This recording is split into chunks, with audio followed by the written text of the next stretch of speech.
Austin area motocross scene here at Murphy's Motocross with the one and the only, the master, Will Murphy. Will, listen, we've been coming here since we moved last year to the Austin area.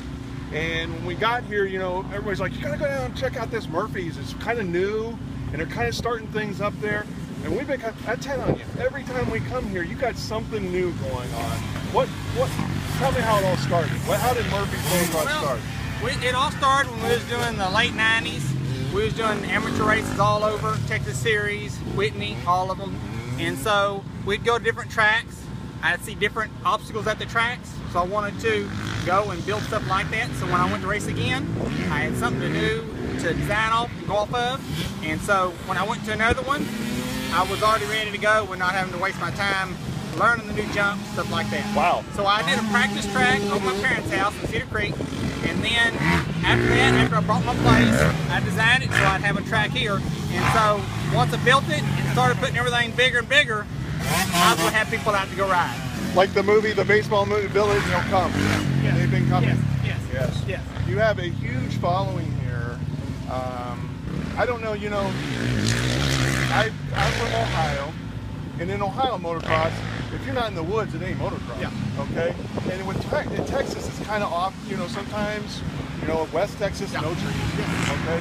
But here, you are in the trees the whole track. Yeah. If you went to enough tracks in different places, and when you don't have shade, you learn what to do. If you got a chance to do it for yourself, you know what to do, and you take advantage of it. Tell me some of the, you know, having a practice track for you and your friends is different than having a track and strangers come to your property. Yep. Tell me some of the obstacles or maybe the things that you've run across. I think the best thing is that when you have people that just your friends coming out, they ride a certain way, but when you have for everybody, you have all different skill levels, and that's what you learn at larger tracks is it's designed for everybody to meet everybody's needs and different skills. So it makes you a better rounded rider and build obstacles like that to where you can change things up and you can watch somebody that you've never seen before in your life right beside you. You may follow them for a lap and they'll teach you something new that you never seen. Awesome. Now we were out here last year. You did have I don't think it was a sanctioned torque race, but we had a 4-hour two-man tag team. It was a sanctioned. Yes, it was. In the woods. So explain. You do have woods riding or trail riding, I guess. Yes. So our tracks are what we've got here is we first started out with our main motocross track, then we did the KISS track, and we're going to start going and making it longer.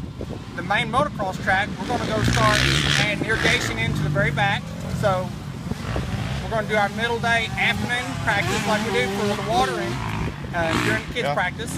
And then after the series is over, I'll be going and putting in a night track on the hill where the parking is. And like I say, and we have our normally around 3.5.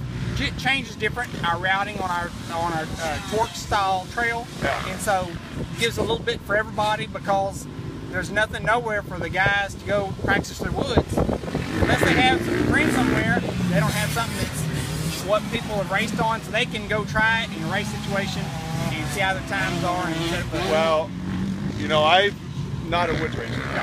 I'll say that first thing.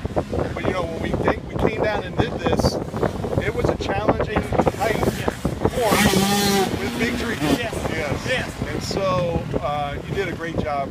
Great job with that. I'm sure the guys who do race woods thought it was really good. And they want it. Them guys want it tighter. They like it really tight. We've opened it up for a mixer breed of everybody, but the woods guys, that's where they excel, and that's where you can learn from them. When they get in woods, they just shoot like a little dart, and that's where you learn. Like you're fast on track. Wait till you get some trails with the good trail guys, and you're gonna restart to learn. You're gonna learn all over again. Yes. Well, you mentioned something about putting the night track. What's the ETA and what I like to do is what we're gonna do. Clearing it off for our parking right now for our parking for the series and everything. And then what I'd like to do is immediately after the series is over, start lining it out, start building and bringing in dirt, building it up, and we'll get it all laid out. And then we're going with the power. We'll surround it all with lights, and have it pre-set up, ready to go. I think it's going to be real nice. Yeah. So that way people can have a chance to ride if they can't make it on weekends. I don't know what our schedule will be for the middle of the week when we're having it set up for a Saturday night. Don't know just yet. We'll worry about that after it gets built and all ready to go. And we'll worry about the details on that after that. Well, I can't tell you enough. We appreciate what you do. We know being a promoter and an owner is not easy sometimes, but we know that you love it. You're one of us. You're a racer and one of us, and we appreciate what you do. And anything else you'd like to add? I can't think of anything. Just go out and ride. That's all you got to do. Thank you. Thank you.